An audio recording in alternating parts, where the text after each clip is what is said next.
Nous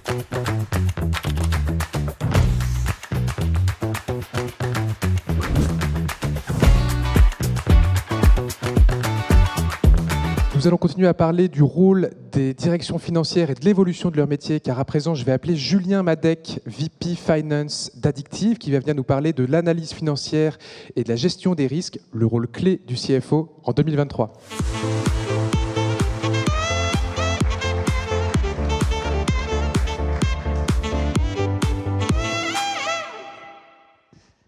Bonjour à tous, donc ravi d'être présent aujourd'hui avec vous.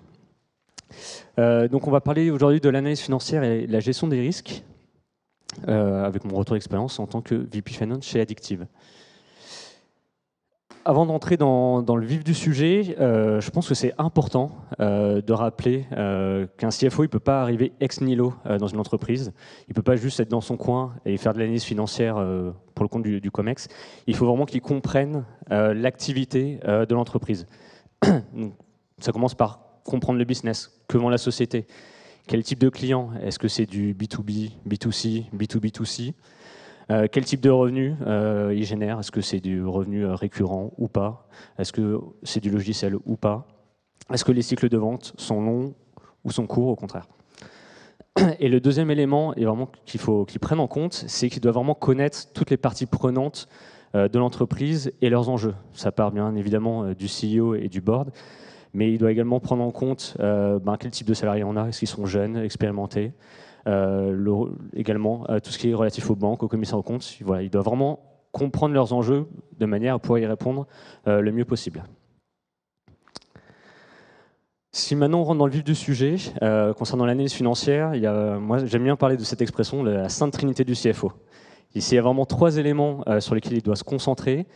C'est d'abord tout ce qui est relatif à la top line. Chiffre d'affaires, on parle soit de revenus, d'ARR. Le deuxième pilier, c'est vraiment l'EBITDA. Et le dernier, c'est le cash. Si on regarde d'abord sur la top line, voilà, il y a différentes questions que le CFO doit se poser. Comment évolue le chiffre d'affaires? Est-ce qu'il est en croissance, en décroissance? Est-ce qu'il stagne? La décomposition du chiffre d'affaires. Est-ce que j'ai une grande concentration client? Voilà, une société qui fait 100 millions, dont 80% avec un client, c'est pas du tout la même chose qu'une société qui fait 100 millions avec un client, avec le top 10 qui représente que 20% de son revenu. Est-ce que j'ai une grande rétention client? Si j'ai un churn, il y a un problème, il va falloir qu'on l'adresse. Le deuxième pilier, c'est l'EBITDA. La question qui se pose de plus en plus ces derniers temps, c'est est-ce que je suis rentable et quelle est la voie pour atteindre la rentabilité? Et notamment, il faut vraiment bien définir son point mort. Et après, si on doit continuer l'analyse un peu plus loin, décomposer les OPEX pour pouvoir agir dessus. Le troisième sujet qui a déjà été abordé par différents intervenants, c'est le cash. Notamment pour les entreprises qui ne sont pas encore rentables aujourd'hui. Quel est mon runway? L'autre question également qu'il faut se poser sur le cash, c'est vis-à-vis du DSO. Voilà, on a des premiers clients, on les facture, c'est très bien, mais si on ne les encaisse pas, ça ne sert vraiment à rien. Le troisième point, c'est vraiment comment optimiser sa trésorerie. Valérie, on en a parlé tout à l'heure, la négociation des délais fournisseurs, c'est important. Et surtout, la dernière question qu'il faut se poser vis-à-vis du cash, qu'on soit rentable ou non, c'est est-ce que j'ai suffisamment de trésorerie pour atteindre mes objectifs?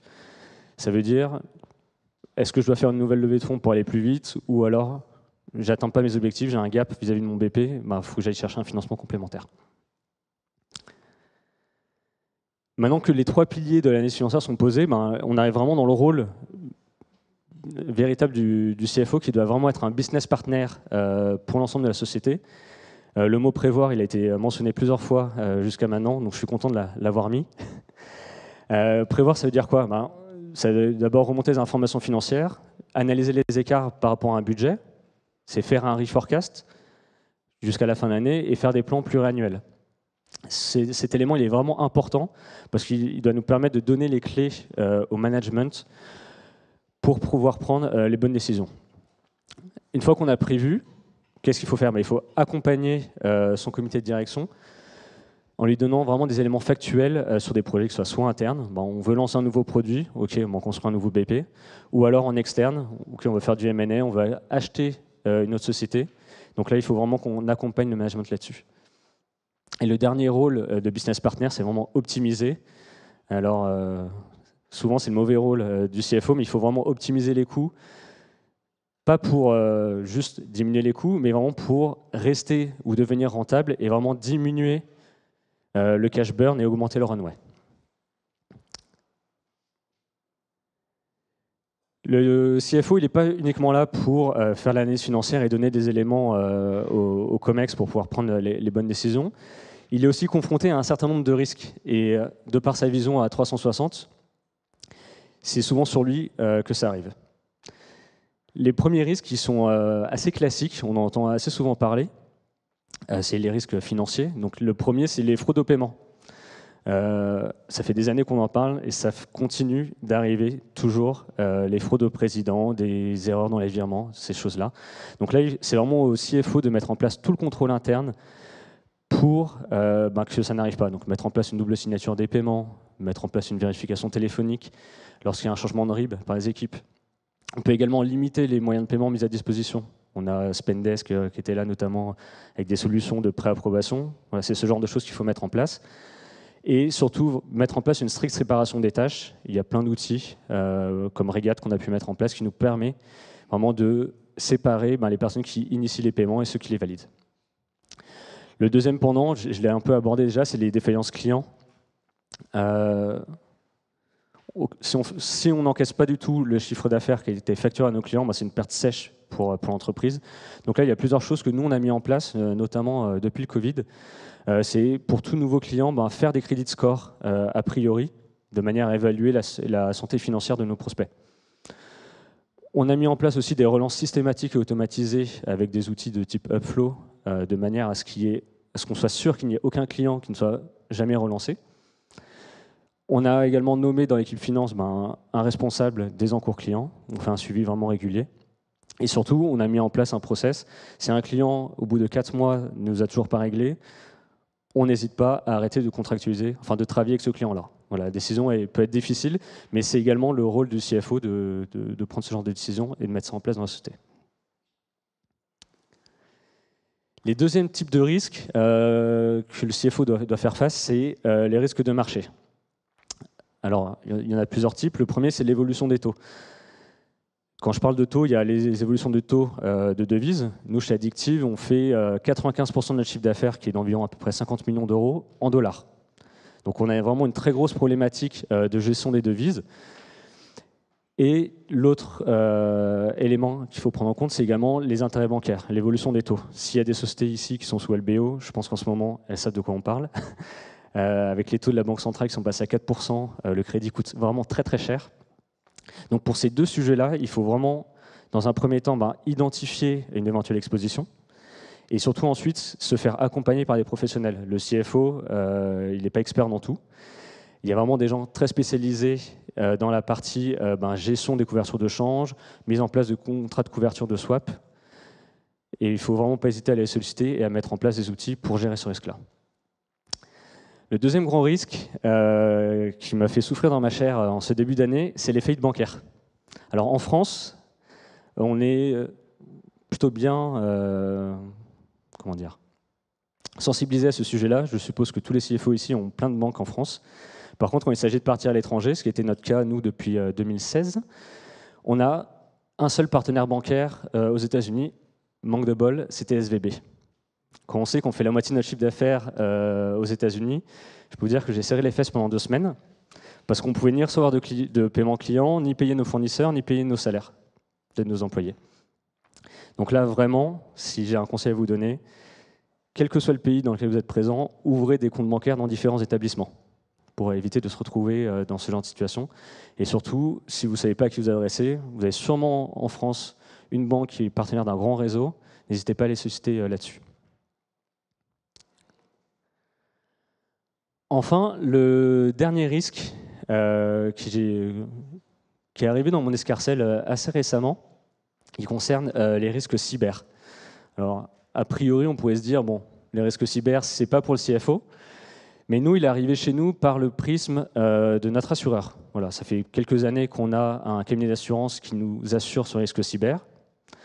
Et j'ai eu la mauvaise surprise l'année dernière d'apprendre que notre cotisation doublait et que les garanties proposées diminuaient de moitié également. Donc là, c'était un peu un choc. Donc j'ai décidé de creuser un peu plus le sujet. Alors j'ai trouvé quelques chiffres. Ils datent de 2021. Je n'ai pas réussi à trouver des chiffres plus récents, malheureusement.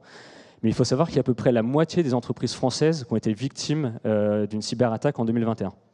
Sur la moitié de ces attaques, il y a à peu près la moitié également qui concerne les demandes de rançon. Et on estime que le coût moyen d'une cyberattaque, c'est environ 50 000 €. Alors, en termes financiers, bon, la plupart des sociétés vont pouvoir l'absorber, quoique certaines peut-être pas. Mais surtout en termes de réputationnel, notamment si vous êtes dans le secteur, comme nous, de la publicité digitale, être victime de cyberattaque alors qu'on manipule une grande quantité de données d'utilisateurs, voilà, ça peut coûter plus cher que ça. Donc, sur ce sujet-là qu'on a pris à bras-le-corps, la première chose à faire, c'est quelque chose que nous on avait déjà fait, c'est surtout n'hésitez pas à souscrire ou à renégocier une assurance cyber. Aujourd'hui, il y a plein d'acteurs sur le marché qui doivent notamment vous solliciter de temps en temps, mais surtout, c'est vraiment le minimum. Bien souvent, avec cette assurance cyber, ils vont vous demander de conduire un audit des risques. Faites-le. Surtout, n'hésitez pas. Appuyez-vous sur votre CTO pour le faire. Ensuite, il faut sensibiliser les salariés. Nous, on a mis en place un chatbot sur Slack avec des mini-cours qui durent 2-3 minutes, qui sensibilisent au phishing, à l'usurpation d'identité, parce que c'est bien souvent par les salariés que le risque cyber arrive. Et puis ensuite, il ne faut pas hésiter à mettre en place vraiment une gouvernance spécifique, un plan d'action. Voilà, il vaut mieux en avoir un que rien du tout, parce que le jour où ça vous arrive, vous êtes victime d'une cyberattaque, vous serez bien content d'avoir mis ça en place. Je vois que j'ai encore du temps, j'aurais pu creuser certains sujets, mais bon, tant pis, j'arrive déjà à ma conclusion. Avec ce rapide tour, on voit vraiment, et puis avec les différents intervenants qu'il y a eu précédemment, on voit vraiment que le CFO aujourd'hui, il a vraiment une vision à 360 degrés, il est vraiment au cœur du réacteur, et son rôle, il est vraiment clé pour les organisations. On l'a vu pour MIM, qui n'était pas encore rentable, non, qui est déjà rentable, pardon, et qui a décidé de recruter un CFO. Vraiment, le CFO, il va être là vraiment pour prévoir, piloter l'activité, et ça, quel que soit le contexte. Vous pouvez être dans un contexte d'hypercroissance, vous aurez besoin d'un CFO pour vous accompagner. Si vous avez un ralentissement non anticipé, le CFO, c'est la meilleure personne qui est là pour vous donner vraiment les éléments clés sur lesquels agir. Si vous décrochez vis-à-vis de votre BP, pareil, il va falloir prendre des décisions difficiles, le CFO sera là. Pour atteindre la rentabilité, pareil, et puis pour faire du M&A, c'est assez évident. Si vous avez une due deal à faire, vous avez besoin d'un CFO. Donc vraiment, son rôle, il est vraiment là de prévoir et accompagner l'ensemble du COMEX pour vraiment piloter l'activité, quel que soit le contexte. Et puis le second pendant, c'est vraiment prévenir les risques. Vous avez vu, ils sont multiples. J'aurais pu en rajouter d'autres. Mais là, je pense avoir déjà fait un bon tour. Et il ne faut vraiment pas hésiter à ce que le CFO vraiment prenne en main ces sujets et s'appuie sur des experts et des sachants sur ces sujets-là. Je vous remercie.